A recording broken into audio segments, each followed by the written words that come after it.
He was the first president in Brazil that acknowledged the responsibility of the state regarding violations of human rights that happened under the military regime.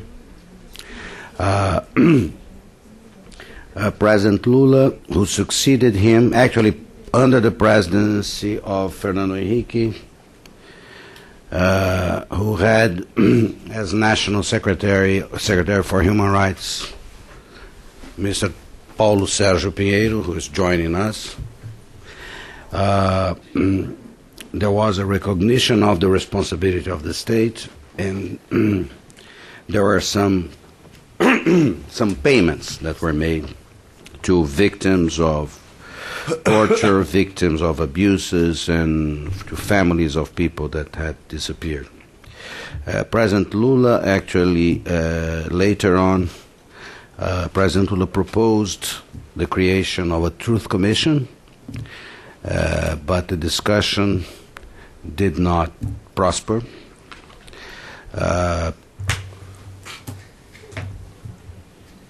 After the election of Dilma Rousseff, President of Brazil, the discussion came back, and it came back for the obvious reason that Dilma Rousseff was one of the victims of torture in Brazil under the military regime, and it has gained some momentum, it has gained some support initially, and we are back at the state where we normally are about those discussions in Brazil, which is, it's getting, from press reports, it looks like the debate in the government is again becoming more complicated, and you know that by when you read things like the Minister for Human Rights saying that there is no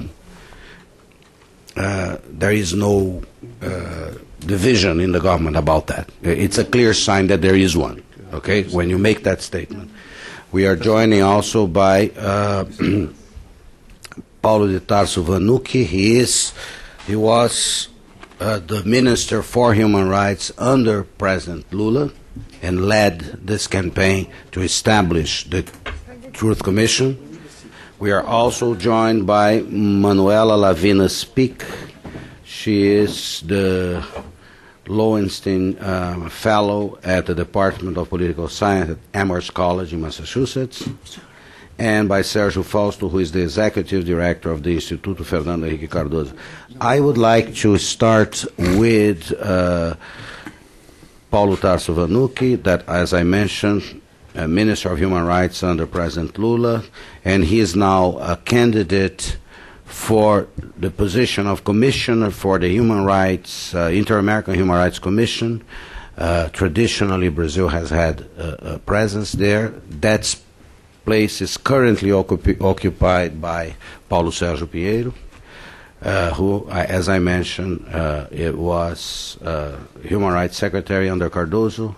He had many different positions at the United Nations, and always working in areas related to human rights, mediation, peacekeeping, and issues like that. So with that, I will ask Paulo de Tarso Vanucchi to go first, and he will speak in Portuguese. We have, for those of you that don't understand Portuguese, first of all, go back to school and learn it.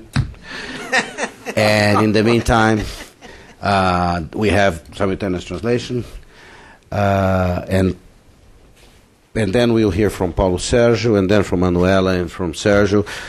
Then Paulo de Tarso Vanucchi with you for, if you can make it in 15 minutes, would be great. Thank you.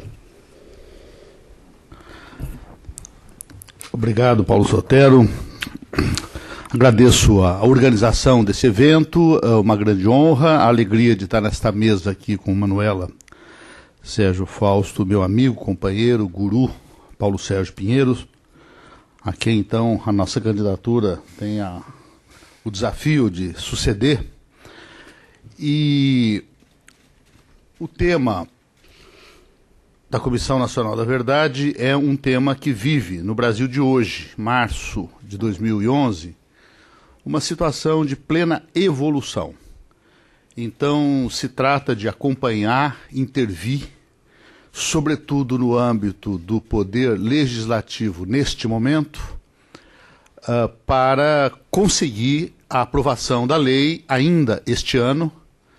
O ano que vem é um ano de eleições municipais, então a chance maior está em aprovar agora. E como abertura de informação sobre isso, eu quero registrar, pano de fundo, uma história do Brasil de mais de 2 décadas de consolidação democrática a partir da Constituição de 88. Rigorosamente, não houve antes, na história do Brasil, do Estado brasileiro, um período tão longo de vida democrática ininterrupta. E com 16 anos, governos Fernando Henrique e Lula, de avanço e consolidação em diferentes políticas de direitos humanos, com algumas nuances, matizes, mas no fundamental, continuidade. Também há alguns avanços nos presidentes pós-ditadura anteriores.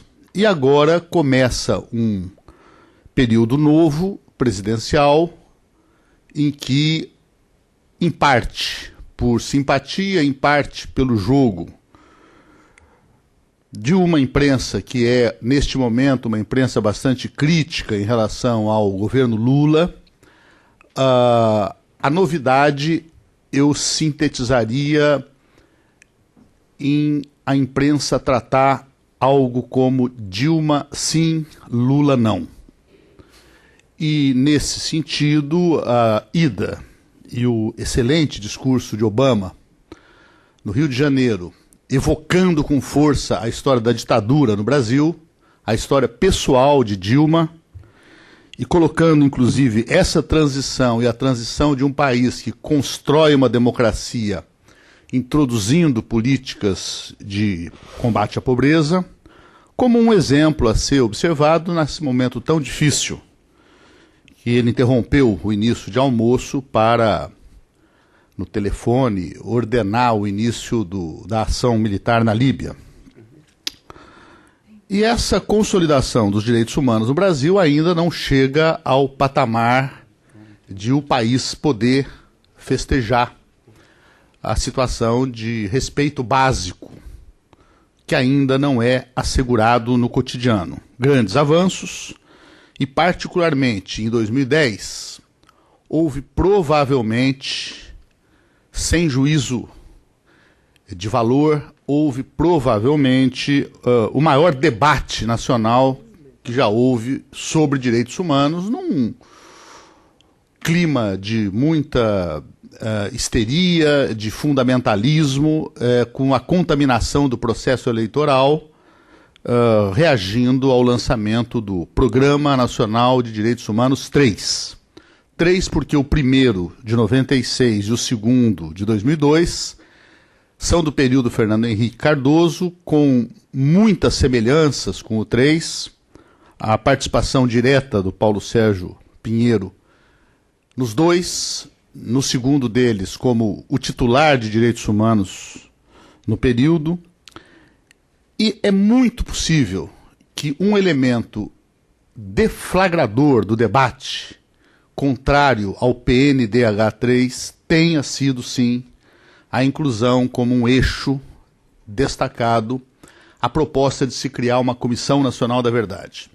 Então, o governo Lula teve como característica política importante um fortalecimento de mecanismos de democracia participativa, especialmente na forma de conferências, mais de 70 sobre vários temas. Muitas dessas conferências foram a primeira, a segunda, às vezes a terceira, e algumas poucas foram a quarta, a quinta, a 10ª, porque a série histórica já era anterior. A de direitos humanos no governo Lula, realizaram-se a 9ª, a 10ª e a 11ª.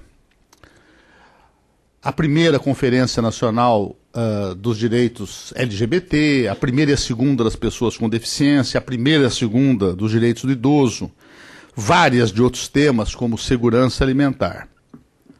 Então, provavelmente, essa reação, ela atravessa também o governo, ela não fica no âmbito de situação, oposição, e um desacordo entre a área da defesa e direitos humanos se torna público num período de debate eleitoral, num período em que a imprensa, em grande medida, ostenta esse comportamento de uma excessiva editorialização das notícias por interesses e simpatias políticas, partidárias.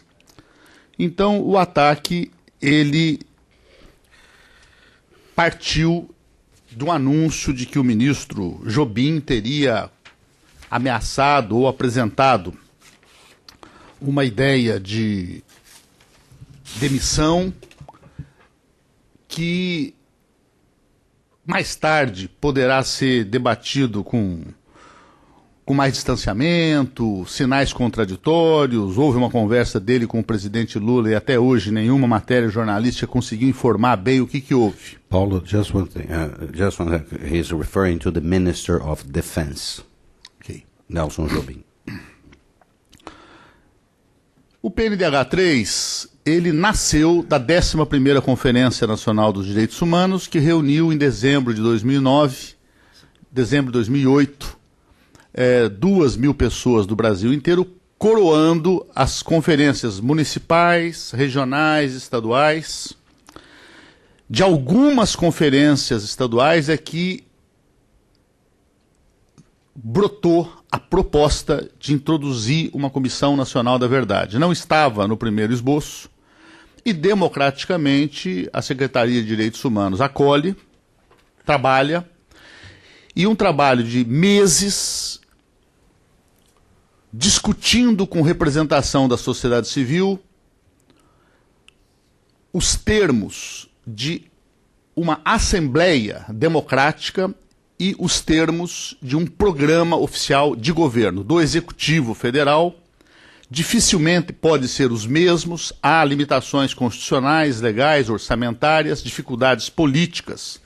No Brasil se fala muito em presidencialismo de coalizão, forças políticas muito diferentes, até opostas, fazem parte do mesmo governo. E nesse contexto, meses conseguiram um resultado positivo, democrático, em que a sociedade civil não se considerava inteiramente representada no texto que ia virar programa oficial. O Estado, o governo, tinha queixas de alguns segmentos da sociedade civil, mas havendo um respeito mútuo, a visão de que sociedade civil, numa democracia digna desse nome, não tem que ficar aplaudindo e concordando com o que os governos fazem. E nesse tópico havia a crítica de que a nossa formulação já tinha sido abrandada demais, porque nós propunhamos Comissão Nacional da Verdade. E o Encontro Nacional tinha aprovado Verdade e Justiça, para colocar no mesmo termo a ideia de punição. E quando houve essa reação de regressão antidemocrática, voltamos a ter o clima do golpe militar de 64 em alguns discursos, em alguns pronunciamentos políticos. A representação da sociedade civil, então, reconheceu que tinha sido correto o nosso esforço de moderação, de tentar ampliar o leque de apoio. Dentro do governo houve, então, uma composição, e a composição foi arbitrada pelo presidente Lula, pedindo que Jobim também ficasse, que eu ficasse. Eu sou assessor do presidente Lula há 30 anos e temos uma relação profunda de amizade, para além do vínculo político, e que a desavença fosse resolvida por um decreto que criava o grupo de trabalho previsto no PNDH 3 para elaborar um anteprojeto de lei instituindo finalmente no Brasil a Comissão da Verdade. Paulo Sérgio Pinheiro integrou e trouxe toda a sua autoridade, expertise de atuação na UEA, na ONU, e conseguimos elaborar com algumas pessoas, como visitantes que foram convidados, um workshop que resumia a experiência de até 30 comissões da verdade no mundo, com algumas características que são comuns. Por exemplo, as comissões da verdade não são um órgão punitivo. Eles não são um órgão de personalidade judiciária. Eles elaboram um relatório final e esse relatório é que pode suscitar desdobramentos na área penal, com diferenças de país para país.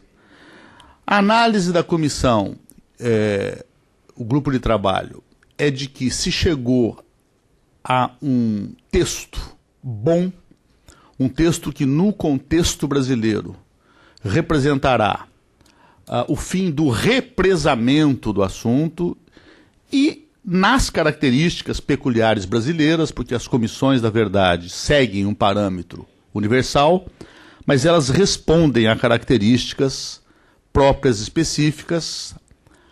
A tão respeitada Comissão da Verdade e Reconciliação da África do Sul enfrenta ainda hoje na África do Sul a brincadeira de que ela produziu muita reconciliação e pouca verdade, embora também tenhamos feito agora em dezembro um seminário no Brasil, desencadeando o debate parlamentar sobre a matéria, trazendo um vice-ministro da Justiça da África do Sul, e que nos surpreendeu com um anúncio das milhares de condenações que resultaram daquela Comissão da Verdade, de pessoas que não foram automaticamente anistiadas dentro do padrão básico peculiar da Comissão Sul-Africana. Nesse sentido, a mudança de governo, início de governo Dilma, e pode ser que aqui eu esteja mais uma vez incorrendo no meu velho vício do otimismo, né? Eu e Anne Frank continuamos acreditando na bondade humana. E nesse sentido, eu não acho que o mais relevante seja analisar as razões, a conotação filosófica, ideológica da posição adotada pelo ministro Jobim.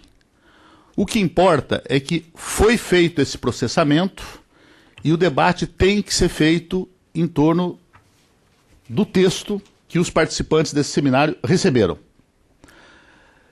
E nesse sentido, aquilo que o ministro da Defesa disse na imprensa, de que a Comissão da Verdade no Brasil terá bilateralidade, seria a idealização de um novo monstrengo jurídico dos direitos humanos, ou seja, os que foram mortos, torturados, assassinados, perseguidos, punidos, exilados, teriam de ser novamente processados, examinados. Não há bilateralidade nenhuma no texto. Então pode ser que o ministro tenha feito um jogo de imprensa para criar essa impressão de vitorioso e o fundamento básico está de acordo com os padrões gerais de uma Comissão da Verdade. No novo governo não haveria por que trazer todos os problemas, todos os aspectos em que o governo Lula revelou dificuldades, problemas, fragilidades, num contexto de governo que eu, também muito suspeito, por ser um assessor de tão longa data, eu avalio como um governo de transformações muito positivas, um saldo extremamente positivo que ajuda o Brasil a se projetar com uma nova face no mundo. E a ministra Dilma, com a sua história de vida, muito mais vinculada à questão do que o próprio Lula, a ministra Maria do Rosário, minha sucessora, não tem por que trazer para o governo que começa a atenção de um ano atrás e corretamente sustenta que agora existe uma posição unificada do governo em torno da aprovação.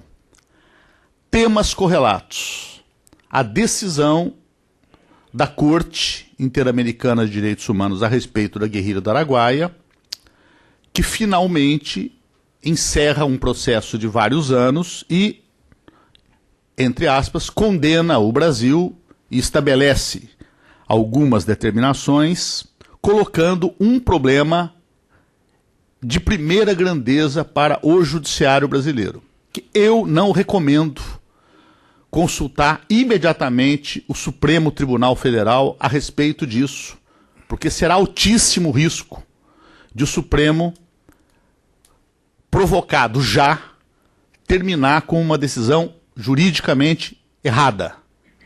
Na minha opinião, repetindo o que fez quando decidiu sobre a interpretação que foi solicitada também, a frio, sem promover no país o devido debate, sem promover no judiciário o número mínimo de causas.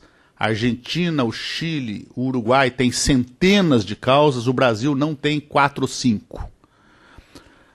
Responsabilizando torturadores pelos desaparecimentos, pela ocultação de cadáver, crime continuado que não está coberto pela anistia. De qualquer maneira, o tema é correlato e eu estou entre os que defendem que o debate neste momento, como quase sempre em política, exige um foco. E o foco é aprovar no Poder Legislativo a Comissão Nacional da Verdade. O mais possível nos termos do texto atual. Abrir a discussão, promover plenárias de aperfeiçoamento, envolverá certamente um debate ideológico muito rico, mas possivelmente impedirá a aprovação. E no Brasil nós temos uma emenda constitucional de combate ao trabalho escravo que tramita há 15 anos. A transformação do atual Conselho de Defesa dos Direitos da Pessoa Humana em Conselho Nacional dos Direitos Humanos, sem grandes mudanças de conteúdo, tramita há 15 anos.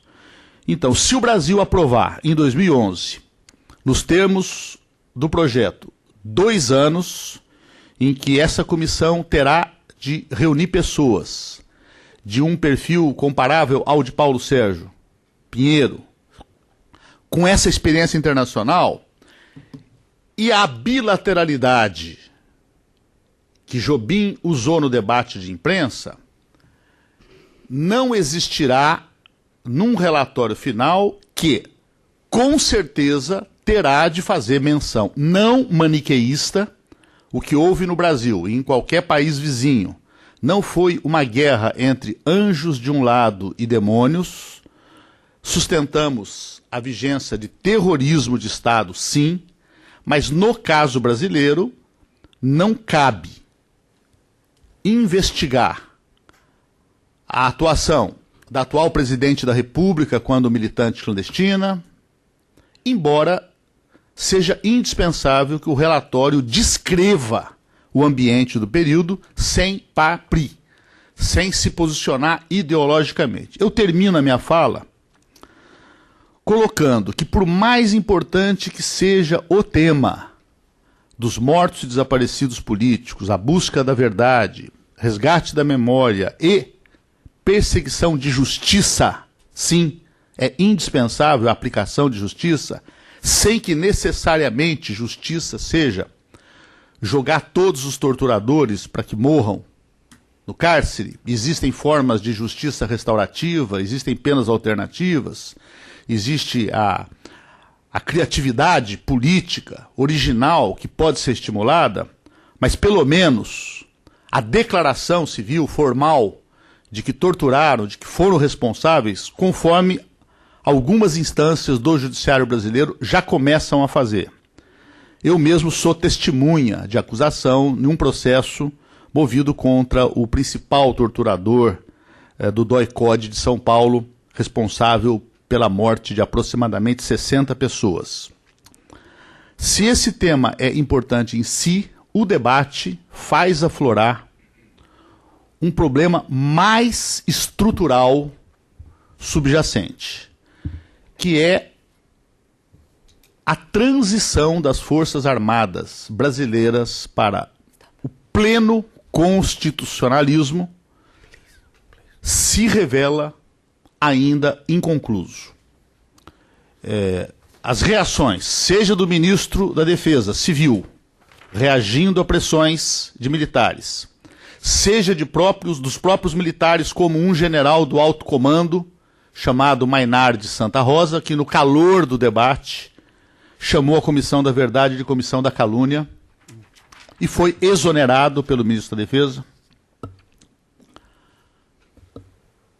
Agora, de novo, em torno da data 31 de março, portanto, daqui 9 dias, que é o aniversário do golpe de 1964, em que no início do ano foi distribuído um calendário oficial das celebrações pátrias, e no âmbito militar não havia nada previsto para 31 de março, por determinação da presidente Dilma. Não se lembra essa data. E o comandante do Exército no Nordeste, sediado em Recife, acaba de convocar um ato de recordação e de memória da Revolução Democrática de 1964, em que essa imprensa, que eu analisei, que o Paulo Sotero conhece muito melhor do que eu, por alguma razão prefere discutir em notinhas bem pequenas, com o argumento de que os temas da área militar não devem ser noticiados. Devem. Precisam ser. Senão, pode haver um poder meramente de blefe, de alguém que, em nome dos demônios que reagirão aos milhares nas Forças Armadas, podem, na verdade, se referir apenas a algumas poucas dúzias, e não milhares. Eu termino, a pedido da mesa, ficando em aberto para responder a questões, se houver tempo mais tarde, mas chamando a atenção para a importância do link entre os dois temas. O que nós estamos fazendo é a marcha da consolidação da democracia no Brasil, com todo o tema já conhecido na universidade, que é a comparação entre países que processaram esse período de violações com resultados mais positivos no período atual, em temas como a tortura no sistema prisional comum e combate a outras formas de violações de direitos humanos. Obrigado. Obrigado, Paulo. Well, before passing the floor to Paulo Sérgio Pinheiro, I'd like to recognize the presence with us today of Ambassador Rui Casas. He is heads the permanent mission of Brazil at the Organization of American States. And with that, I would like to pass the floor to Paulo Sérgio Pinheiro because of his current position as commissioner at the Inter-American Commission on Human Rights. Obviously, he is limited in what he can say about decisions that were made by the Commission, as Paulo, Tarso, Vanucchi will be limited as soon as he becomes the commissioner, that we hope he will. But obviously, Paulo Sérgio Pinheiro will be able to talk to us, I hope, about the implications of the law of amnesty in Brazil of 1979. That is a very important law that basically cover the all related crimes. This is the all related issues, political crimes, etc., of the time, and created a couple of problems. But it is that law that served as the basis of the great reconciliation that happened in Brazil. It was on the basis of that law, and the project, the bill, was actually proposed by the Brazilian ABA, the Brazilian Bar Association, that wrote the basic text. And it has a lot of repercussions. Paulo Sérgio Pinheiro, I hope, can expand a little bit on that and the implications of that to the creation of the Truth Commission in Brazil. Thank you. I'm very glad to return to the Wilson Center, where I spent one of the happiest years of my life in 1978 in the beautiful Smithsonian Castle. And I'm glad that Leslie Bertel is a scholar here now in a similar position that I had in the past. I'm very glad to be here with Paulo, Manuela, my dear friend Paulo Vanucchi, and my friend Sérgio Fausto. I will not repeat what Paulo Vanucchi has presented, but I will try perhaps to try to put in a historical perspective this project of the Truth Commission.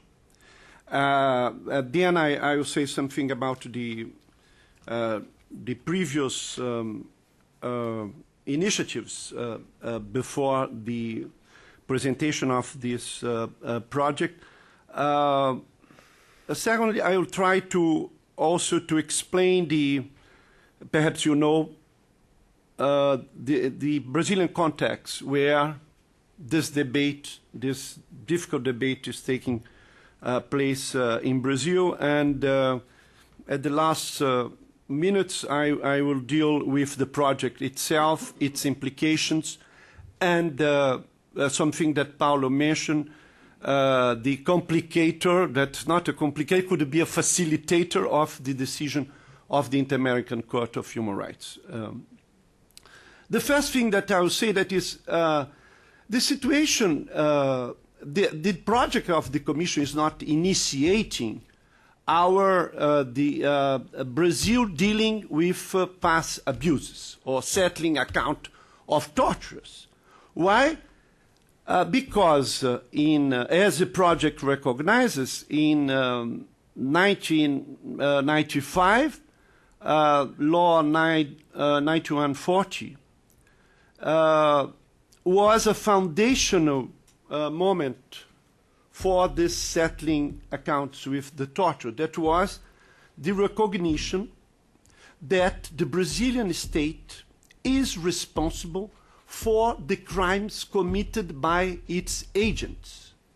This is not, it was not an easy thing to do, because the other day I was trying to mention to Paulo that in France, only President Chirac was able to make a similar recognition, because even the Mitterrand government, all the 2 mandates of Mitterrand, the French government was never able to recognize the responsibility of the French state for the Vichy crimes.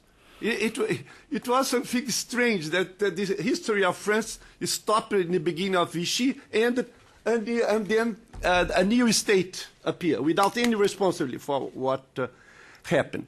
Then I think that is also, as Paulo did, it's fair also to say that previous presidents also, each one contributed to this march towards accountability for past abuse. But the foundational decision was this law that was approved by the Congress. And this law opened the possibility for the reparation. That is something very unusual for democracies in Southern Cone.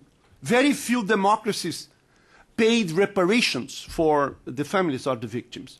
And under Fernando Henrique Cardoso and under President Lula, the Commission on the dead and disappeared was able to pay reparations for around 400 disappeared families.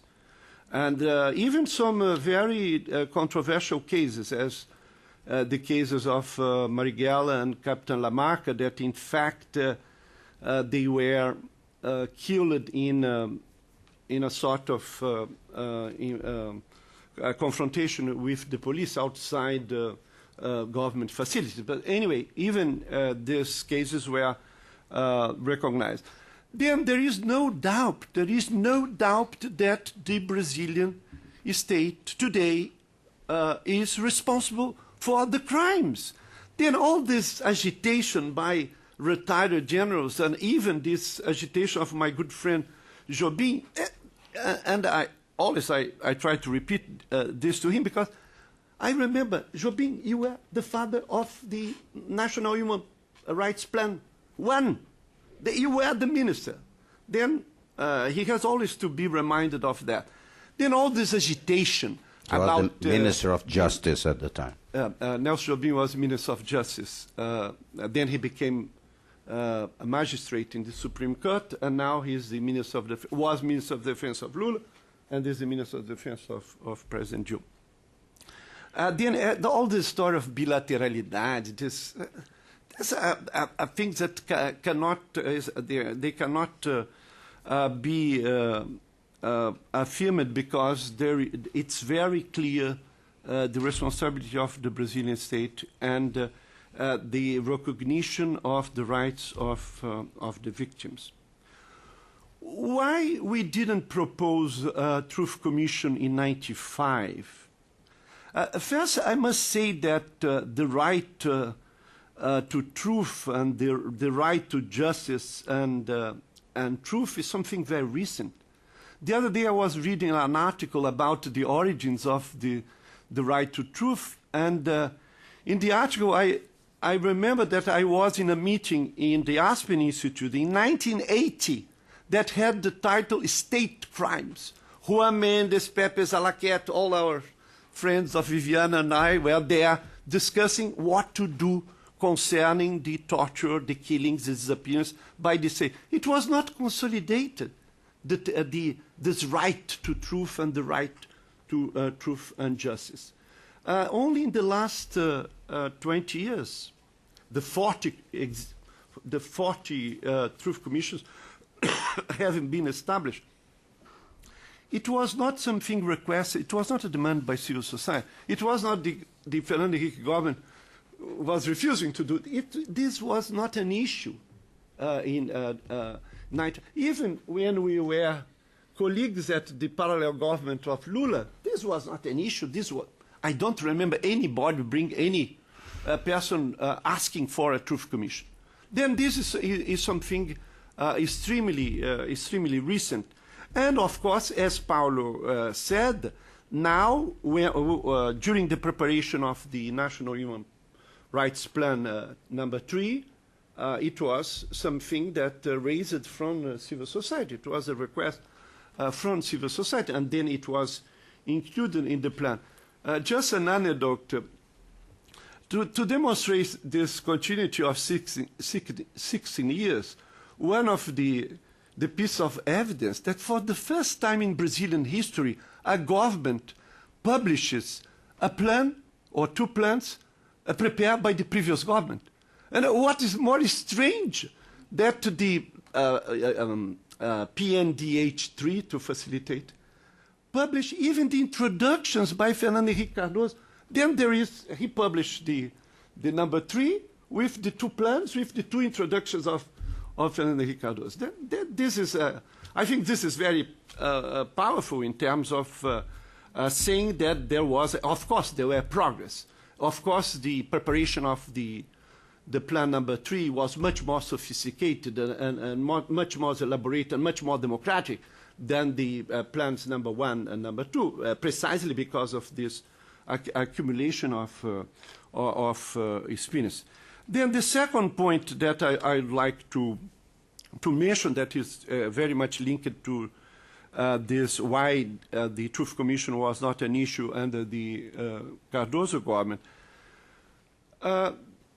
that the Truth Commission is not an issue for society as it was for Argentina, for Chile, for Paraguay, even for Paraguay, because the question of the 400 disappear, and there is a coincidence, a confluence in terms of the number. There are no more than 400 for all the formidable book about the right to truth, Direito à Verdade, that Paulo published, and other publications, Torture in Brazil, Brasil Nunca Mais.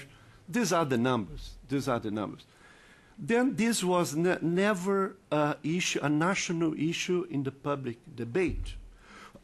I don't want to blame the victims. There was also a difficulty that never there was a sort of unified action by the families of the disappeared. It's a very divided, also by ideological and by perceptions of the strategy, what is the best. This important group was not able to establish bridges with the political parties. You cannot compare the Madres de Plaza de Mayo or the Abuelas de Plaza de Mayo with the movement of the families of disappeared in Brazil. Of course, that President Cardoso and President Lula, they always were trying to answer to the centrality of the victims. This was the main reference. The Commission on Disappear was motivated by the victims, and the Truth Commission now and all the other initiatives that President Lula did also in terms of I put the alarm so that I will remind when I have to finish. That is all the main motivation was the right of the victims to truth and to justice. And then I think this is a complicator for the campaign or the approval by the Congress of the project. The third point. How many minutes I have, Paulo? Let's see here. Be fair. Be generous. Five. Be general. Five? Five. Okay. Then the third point that I'd like to discuss is the project itself. Now, that is the basic fact that all these elements that Paulo was discussing. I don't think that we need to continue this debate.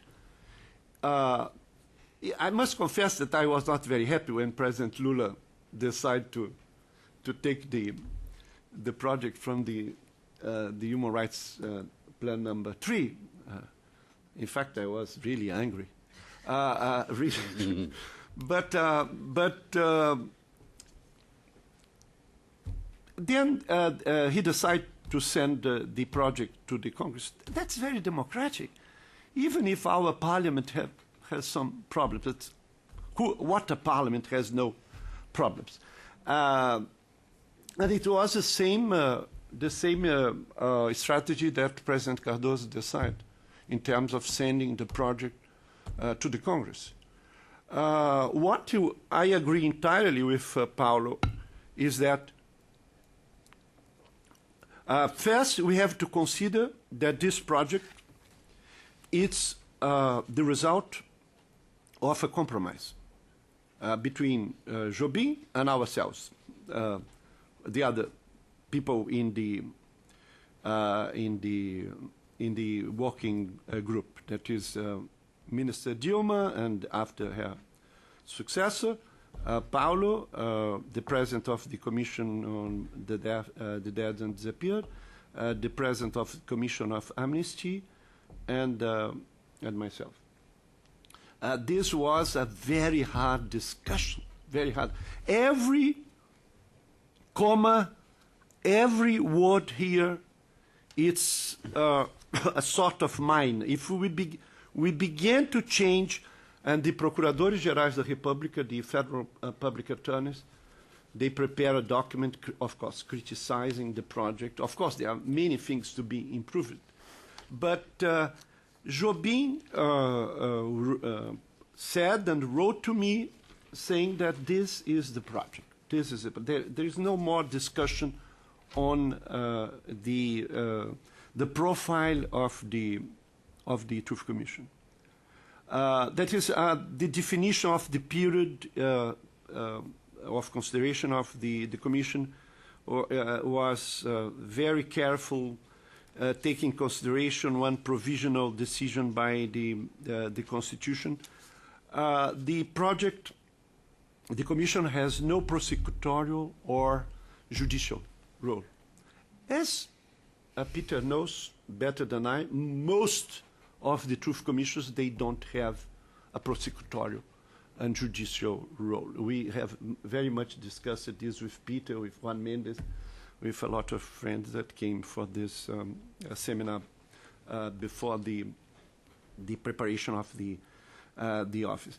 Then the torturers, they don't need to be very agitated, because the establishment of the Truth Commission will not mean their prosecution and their sentencing. There is no danger. I'm telling them, don't be in panic, because you will not be tried immediately. You know them.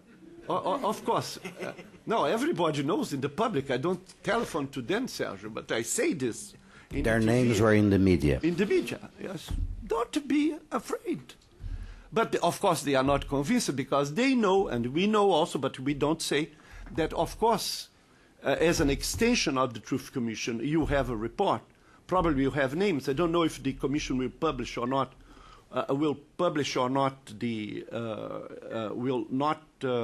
Let me turn off this. I'm very bad doing this kind of things. I don't know why I try to do that.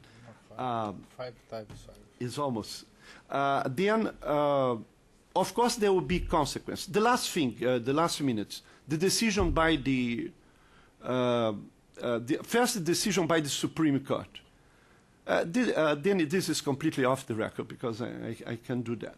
The rapporteur of Brazil is Felipe. I am obliged to be quiet about Brazil. Paulo, we are on the record. This thing is being taped, so. It's being taped. Oh my goodness.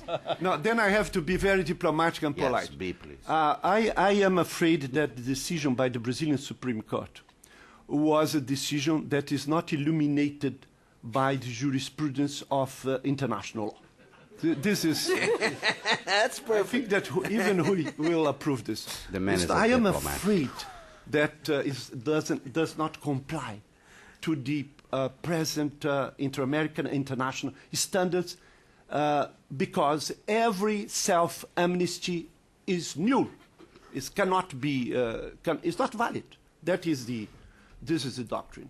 Then this was the first problem that we have. The torturers have been liberated by the Supreme Court, because the ministers, they work in a fiction of this amnesty law, saying that was a sort of a pact, that was an agreement between the opposition and the military dictatorship to have this law. This is completely false, because the existing amnesty law is a project by the executive, by the general, by the dictator. It was not the project of the opposition that was defeated in the parliament.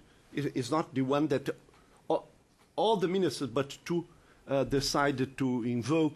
This was an agreement. This was a pact, and we cannot disrespect this pact. The second thing, then we'll have the decision of the Inter-American Court. What I am saying, and some friends of mine, as José Gregorio, one of our colleagues in the Human Rights Secretariat, and Paulo also agrees with that the focus must be on the Truth Commission. If we try to implement, and I don't want to say anything about that, the decision of the Inter-American Court at this very moment, bye-bye Truth Commission. We'll not have a Truth Commission, because next year, we'll have elections. And this year, the opposition and the government can agree on the Truth Commission. But my position in Brazil is that we needed to have a focus on the project as it is. There are small things to improve the profile of the members, the way that the members of the Commission will be selected. There are some aménagements, a series of small things that can be done. But my opinion, this is the last thing that I'll say, and based on my long experience, I'm getting old. And I think that, I hope that the Dilma government, that Ministra Maria do Rosário, will follow the same path that President Cardoso did with Gregório. Of course, we want the Congress to improve this project, but this project must be approved by the government majority. The government has a majority. If the Parliament will destroy this project, will not have a Truth Commission. Of course, I'm being very paranoid, but I can lighten this in this discussion. Okay, Manuel. So it's a great honor for me to be here with these guys because I spent a lot of years studying their work and I admire a lot what they've done, not only in Brazil but internationally for human rights. So what I'm going to try to do quickly is to contextualize what's happening in Brazil in the Latin American context and see what this delayed Truth Commission in Brazil means for the future. It is a very new thing. I think there are currently around 40 Truth Commissions in the world, or there have been, that are closed or open. More than half of the Truth Commissions that have been created in the last decade have been created in Latin America. I think there are 22 Truth Commissions that have been created in the last 12 years, and 9 of them, if we count the Brazilian one, which I'm getting ahead of myself here, but 8 of them have been created in Latin America. So there's a trend in the region. There's a proliferation worldwide for Truth Commissions, but in Latin America in particular, more than proliferation, we can say it has become the norm. There's an expectation from civil society and from government. There's a habitualization to this kind of procedures. What's interesting in the Brazilian case is why hasn't it happened yet? The first one was in Argentina in the mid-'80s. It was not only a Truth Commission, but with responsibility of individuals, right? Videla was put in jail, taken out, back in. But anyways, there are 2 waves of Truth Commissions in Latin America. The first ones are more politically focused, and the second ones are more widespread violence. So the Argentine case with the Nunca Más reports that came out, as well as the Chilean Commission, were focused more on the transition to democracy and clarifying what happened with political prisoners.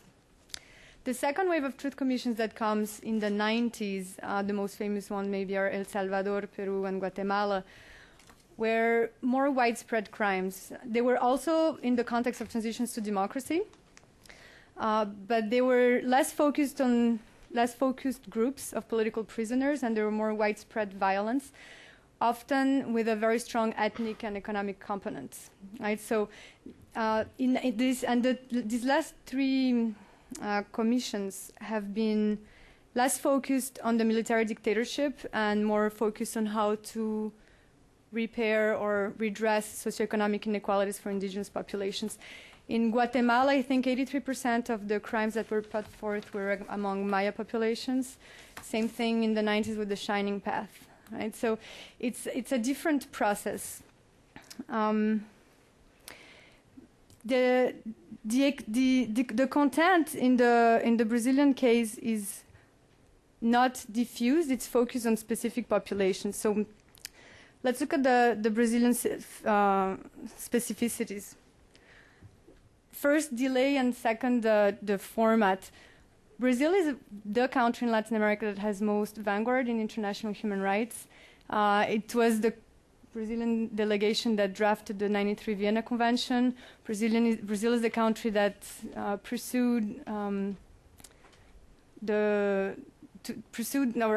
resisted in the WTO to bypass drug patents in order to make medicine aid treatment available in Brazil and in the world afterwards. So Brazil, those are just 2 examples, but Brazil has a leadership of vanguard for international human rights norms and practice on the ground. What's interesting in this case is that there is a huge delay. Every country in Latin America has had a Truth Commission except Brazil. In fact, Brazil has practiced, and that's what's interesting about the 95 reparations, right? 400 families received reparations. The Brazilian government recognized responsibility, assumed responsibility, yet the process of truth, of undigging the bodies and recognizing the bodies and opening the archives has not gone through. So here I think we can echo a little bit what José Murilo de Carvalho calls the cidadania negativa, like it's a reverse citizenship. If we take the triumvirate of citizen rights by Marshall, right, first civil rights, then political rights, and then economic rights, we have done the contrary. And in this Truth Commission, it's the same. It's like the economic rights, the reparations came first, right? And then we're trying to go to the political rights and the civil rights. What I find interesting with this noise going on, right, as Paulo is saying, I don't know why they're so worried, because nothing is going to happen to them. And if we move out of the specifics, why is it so difficult in Brazil to address civil rights? Brazil was able to distribute AIDS treatment, right, socioeconomic rights that are very expensive to provide. Brazil had to go against the WTO, against the United States, and yet it was able to do it within 10 years. Yet it's still very difficult for Brazil to respect civil rights and to legalize or constitutionalize certain civil rights agendas. So allied to that, there is the question of format, whether it's a truth commission or reconciliation commissions, the extent to which justice will be addressed, if it will be addressed in the immediate. The families and the survivors are complaining about the lack of justice attached to the process. At the end of the day, the commissions that did not, the Chilean commission and the Argentine commission did bring individual responsibility, accountability. The ones who did not bring any accountability are the ones that were more diffuse. So in El Salvador, after the report came out, it was de la locura la esperanza. The day after, a couple of days after, there was a blanket amnesty over everybody, so nobody had any problem. The Guatemalan commission did not allow naming, right, and there was no prosecution embedded. Same thing for the Peruvian one. So what kind of justice are we looking for, and what is the role of the truth in this case? To close on that, I'm just going to raise a couple of questions. In the rest of Latin America, the Truth Commissions came in a context of transition. In the 80s, away from dictatorship, also in the 90s, away from civil war kind of context. Brazil is not in a situation of transition. Right? It's a very solid democracy. It's a long democracy. Those who were victims are in power, have been in power for 3 mandates now, in a way. So what is the role of this commission? If it's not a transition away from democracy or from dictatorship, what is the role of this Truth Commission now in the Brazilian political context? And why is it so difficult to let it, to accept it politically? Finally, I'd like to, I think this is a rupture with the past. I think Brazil has touched upon the topic in the past, but in this very negotiated form, right? So it's the negotiated transition with the elites in the 80s. Then we have the mutual agreement in the 90s with Cardoso, in which the government itself gives the reparation, but there is no dialogue and there is no institutional accountability. So this Truth Commission and the way it's being formalized, I think, is so problematic because it represents accountability. Certain truth commissions come forth to elaborate certain numbers. In Guatemala and in Peru, the goal was to see how many people had been assassinated, right? The extent of the massacre. Other commissions, such as in Chile and Argentina, they tried to put certain people, hold certain people accountable and put them in jail.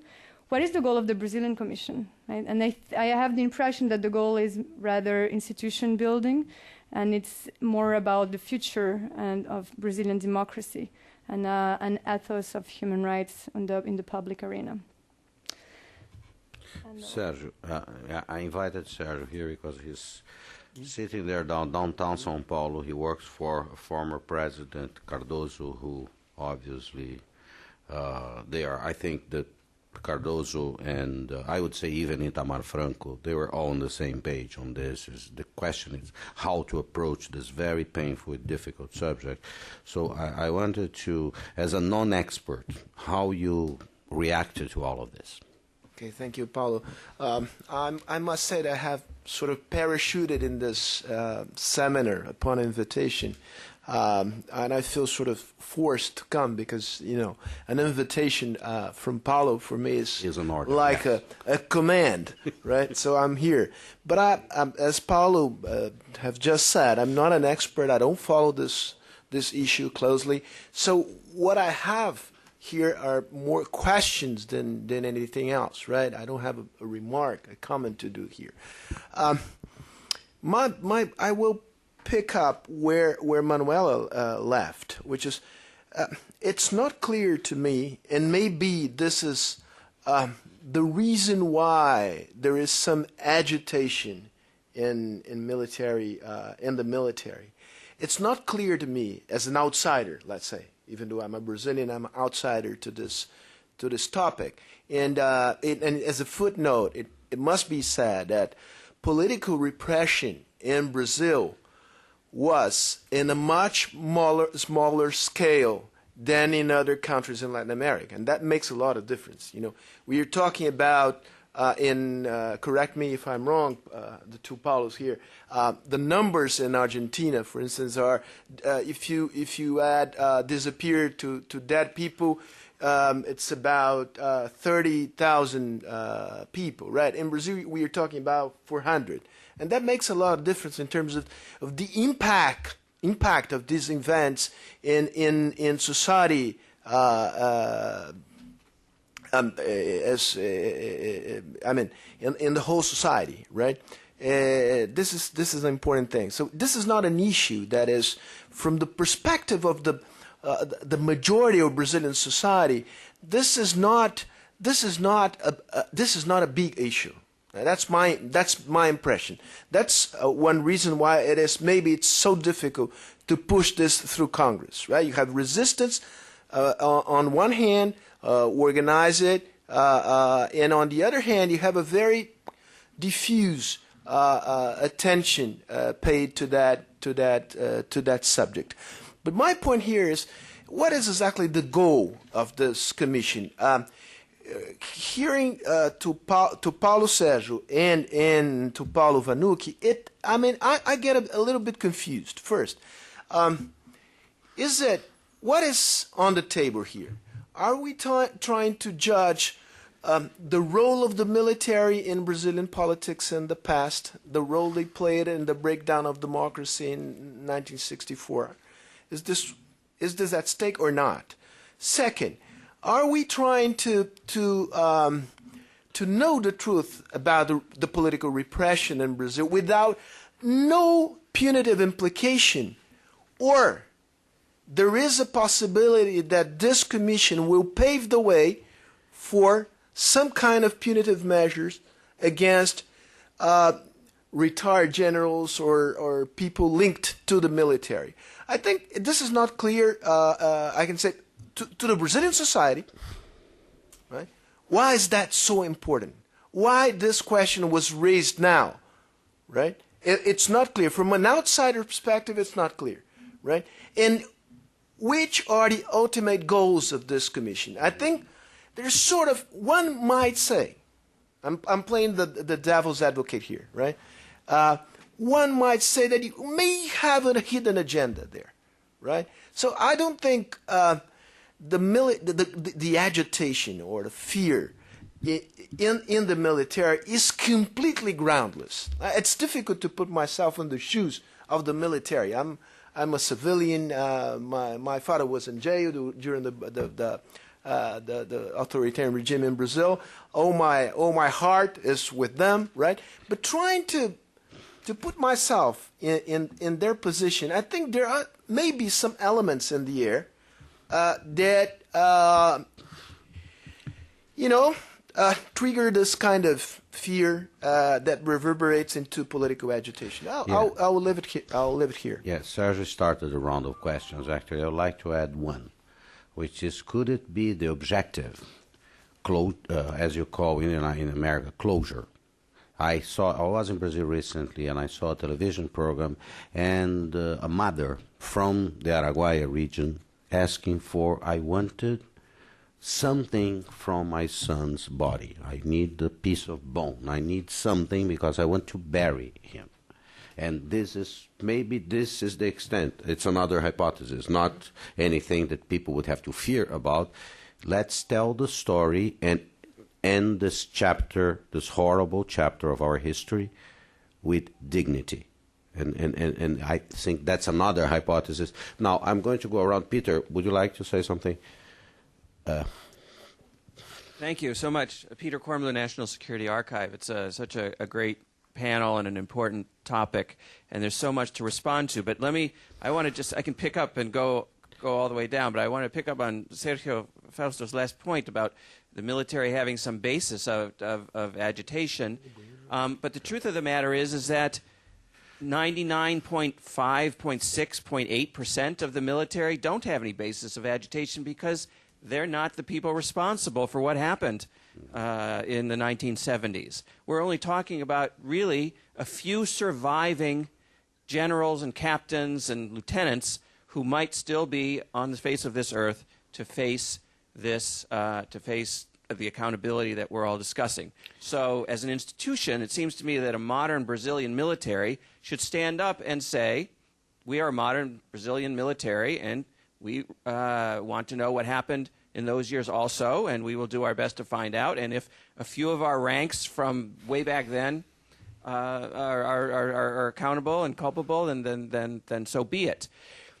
To move forward, though, the point that Paulo Sérgio made about there's no cause for agitation, and Manuela's really interesting analysis of the truth commissions in Argentina and Chile and how they weren't designed to name names as they were transitional. They were Faustian bargains in a way at the time. But in truth, those are the two countries, Chile and Argentina, who now have prosecuted more of their military officials than any other country, hundreds more than any other country. The truth commissions didn't name names and weren't for legal purposes, but they created the basis in the end for a movement that led to... those did name the names. It's the Guatemala ones and that didn't name. In Chile, where the first commission took place, it was there was this great tension over the decision not to name names, not to hold anybody accountable. But then in the end, Pepe Salaquet, who was excoriated at the time as the staff director of the Red Tig Commission by the victims who really wanted to see justice, has been more or less proven correct in his assessment that along the way you begin with truth, the broad truths, and eventually justice, a modicum of justice would arrive. And obviously there's more that's needed, but it has happened in Chile, and now we have dozens of cases in Argentina. Okay, thank you very much. Any more comments or questions? Yes, please. Hi, I'm Pat Patterson from the National Defense University, and just two comments about the process for these commissions in the past is that amnesty laws that have been passed by the country have been lifted in a number of cases, and as the gentleman mentioned, in Argentina there are now former officials that are on trial. The Inter-American Human Rights Commission has judged that these are illegal and unconstitutional. In Peru, the jury is still out, and potentially military officials would be held accountable for that. But my question then is, I think that there is some justification for the fear by the military, especially as an institutional body, that people could be held accountable and there could be some blame attributed to this. My question is, what then is the biggest obstacle to this law being passed by the Brazilian Congress? What's holding it up so long? And as Manuela said, why has it been delayed for so long, and what's the biggest obstacle now in your opinion? Yes, here in the front. Oh. My name is Viviana Kristisevich, and I'm the director of the Center for Justice and International Law. I think we've been grappling with the issue of what are we talking about in Brazil? Are we talking about the 400 that disappeared? Are we talking about what happened under the dictatorship and what are the consequences for today? In our vision and the work that we do, we've always seen what happened under the dictatorship and the consequences for today as very well illustrated by the work of both Paulo Vanucchi and Paulo Sérgio as much stronger than just the untimely deaths of 400 people, the thousands of people that were illegally detained, tortured, the inheritance in institutions like the police and the justice system of some of the most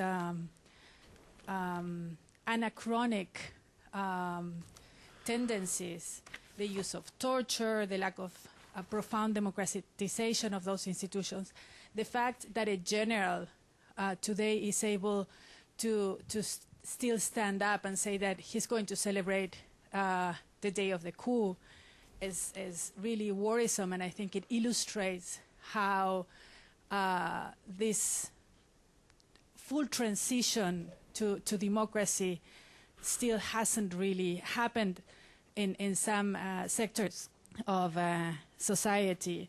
And in terms of this negotiation of truth vis-a-vis justice, I think the work of many other truth commissions and the family members in the region, as very well known by our friends, shows that these truth commissions can actually be a stepping stone for accountability. And certainly the family members of Araguaia hope that that is going to be true, and that the members of the military that at that time were complicit to the killings of their loved ones will be prosecuted, and those ones that today are complicit in still holding information and stopping the uncovering of the truth will also be prosecuting for different crimes.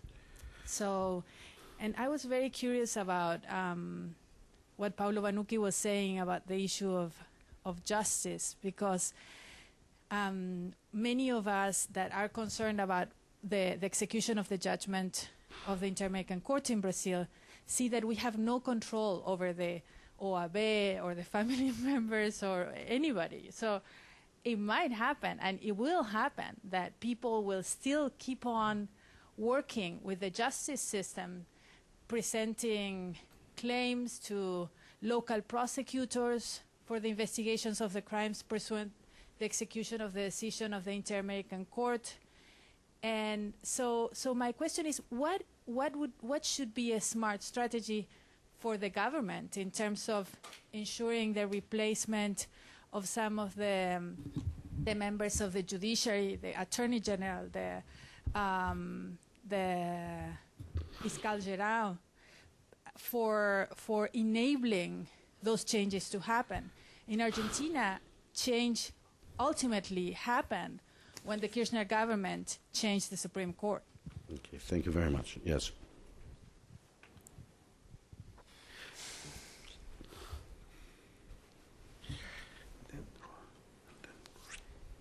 Thanks. My name is Felipe Gonzalez. I'm a commissioner and the rapporteur on Brazil at the Inter-American Human Rights Commission. A few short comments. First one is, I think that the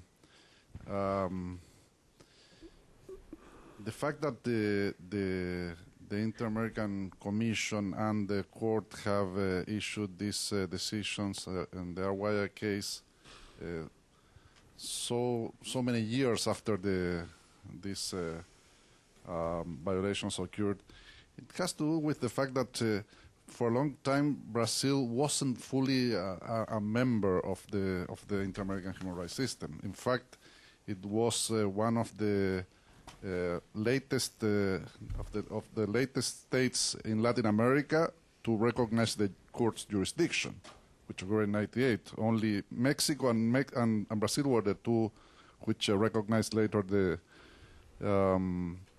court's jurisdiction. Of course, the Commission had competence regarding Brazil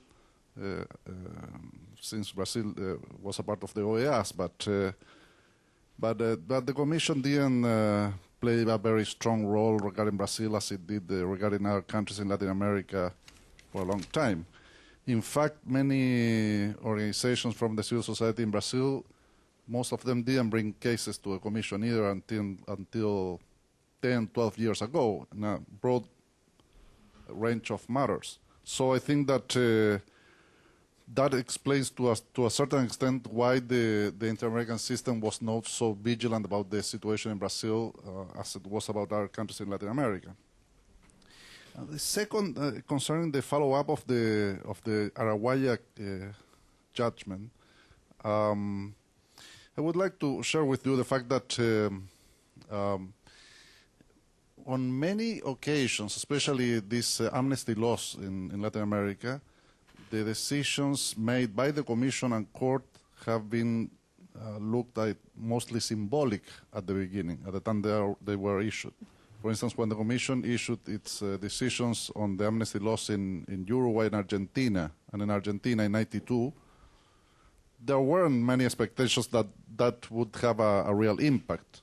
The same for the decisions from the Commission regarding the amnesty laws in the amnesty law in Chile in '96 and '98, and other ones on El Salvador and Guatemala. But we have seen over time that many states have been doing advances in this regard, and I see this as a matter of it's an international trend, really, that it's not longer possible for states to simply avoid this issue. Of course, some states have been able to advance more than others, but it's an issue that is there for all the states now to confront. So I expect that through the follow-up of the court about the Araguaia decision, it will be implemented in the end. And finally, very shortly, I think that from the international point of view, truth commissions have both the component or the goal of confronting past violations and the component of enhancing the rule of law and democracy in the country. Yes, last question very quickly, please, because we are almost out of time. Very quickly, my name is Carolina Mello. I teach at the Catholic University at Rio de Janeiro, and I'm here at the Washington College of Law working on the right to truth.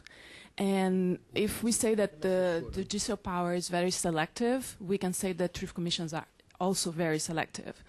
The truth is not a phenomenon or something to be figured out. I think all the truth commissions that we had the mandate of the kind of truth that they were looking for.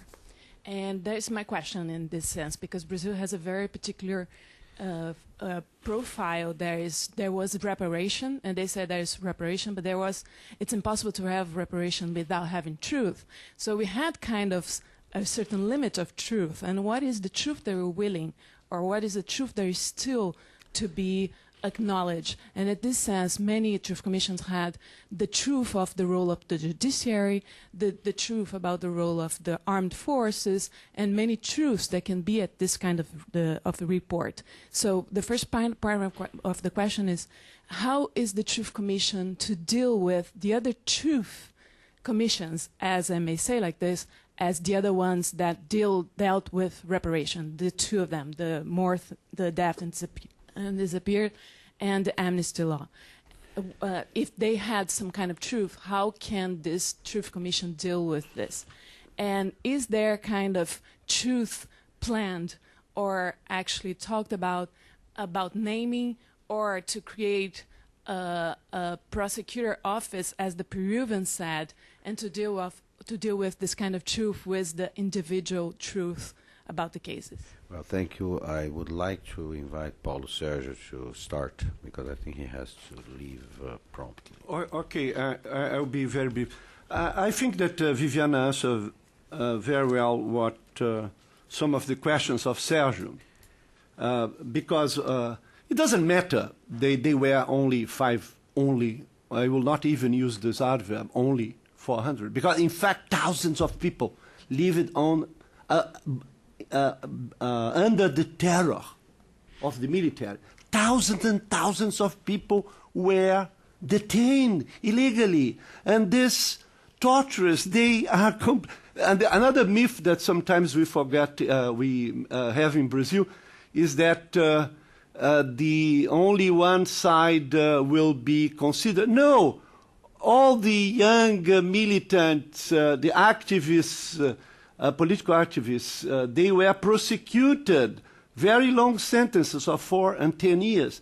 Then there is not a balance between what the victims of the military and the perpetrators themselves.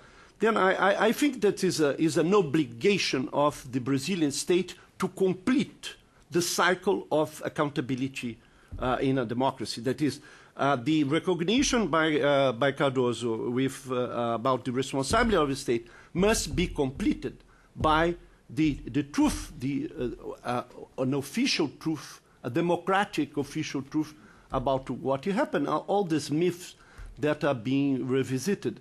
And then, of course, there is not a hidden agenda. If you consider the 40 cases of truth commissions, most of them, they open the way to judicial process. That is, it's more a joke. I'll say, don't need to be agitated. In fact, they know very well that the Truth Commission will be a bridge or a path to this judicial accountability. That is why they are so nervous about that. They know that this will be the path. I want to the last thing that I'd like to say, two things. First to Carolina, if you see the project, there is a cooperation. The project proposed a cooperation between the Comissão Mortos Desaparecidos and the Comissão de Anistia. That's very strange, this Commission of Amnesty in Brazil, because in fact they pay indemnities for people who had demission or were in prison and lost their jobs, and they have reparations. And then in terms of establishing a prosecutorial office, no, that is one of the features of this law. It has no judicial capacity, no prosecutorial. It will work, of course, with the public prosecutor's office, federal and state in Brazil. The thing that I said about the sentence of the Araguaia, I don't want to appear irresponsible, particularly as a member of the Commission. Of course, the Commission, and I expect that the Brazilian state will implement the decision of the court. There is no doubt about that. But my business, my own business, something that I elected for my 67th anniversary, it is the establishment of this Truth Commission. Then what? That is, I think that the Procuradores Federais, the civil society, CERIL, the human rights organizations, they must fight for the implementation of the sentence.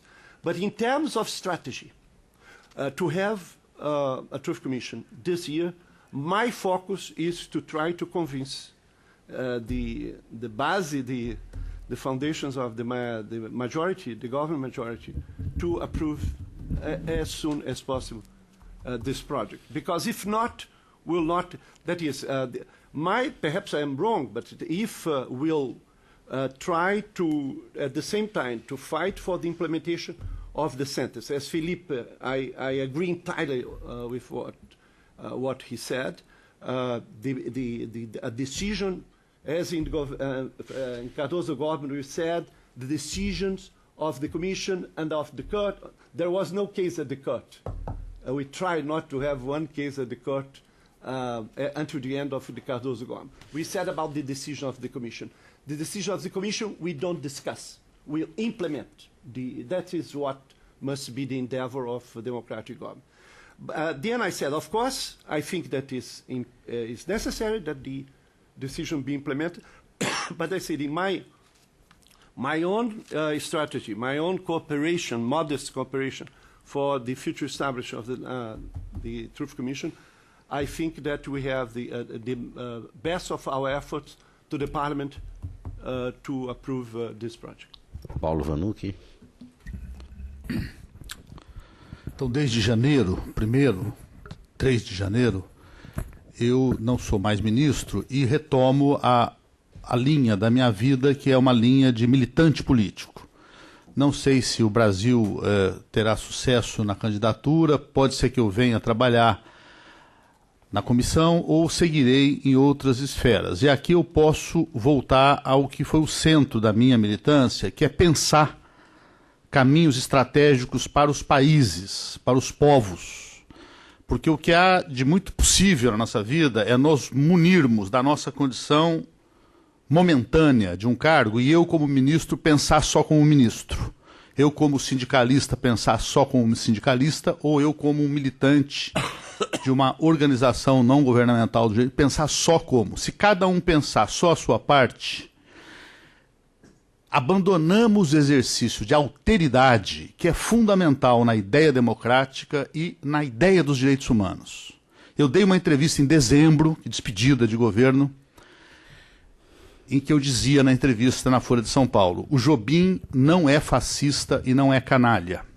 Eu soube que o Jobim mostrou o jornal para um amigo e disse: olha, ele está me chamando de fascista e de canalha.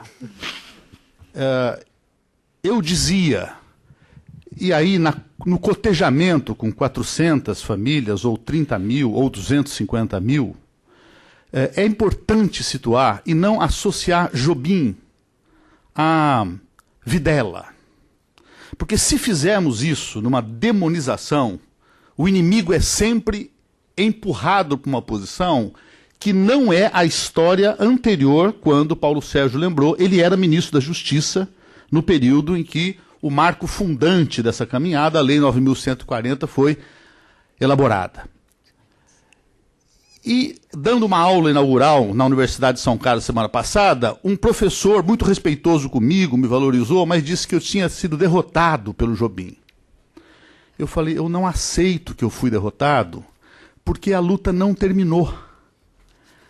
E é muito cedo dizer quem ganhou, porque o resultado final é que vai dizer quem venceu, quem não venceu. A fala do Sérgio Fausto aqui eu resgato como muito importante. Eu vou ter que falar um pouco mais do que um minuto, Paulo. Não, é muito importante, porque ela não é de uma pessoa que foi pega na rua para vir aqui, mesmo se apresentando como outsider. É um intelectual do Instituto Fernando Henrique Cardoso, filho e parente dos mais importantes intelectuais brasileiros. E pessoas como ele já me trouxeram a mesma questão. Qual é o objetivo? O que vocês querem com isso? Por que que com tantos outros temas mais importantes, a fome, a tortura que continua tendo nas prisões, o trabalho escravo, por que vocês vão... Paulo Arantes, conhecem, intelectual de São Paulo? Falou isso para mim na USP. Mas por que estão pegando um tema de 40 anos atrás? Isso é um desvio do governo Lula para fugir das suas responsabilidades. Chico de Oliveira fez isso. Então, muita gente no Brasil pensa assim. Então, não pensemos que a estratégia brasileira capaz de vitória é aquela que o Chile, o Uruguai ou a Argentina trilharam, por mais que esses três países tenham trilhado a estratégia correta nas suas realidades. Paulo Sérgio, eu, todos nós aqui queremos e defenderemos que decisões do sistema OEA, comissão e corte se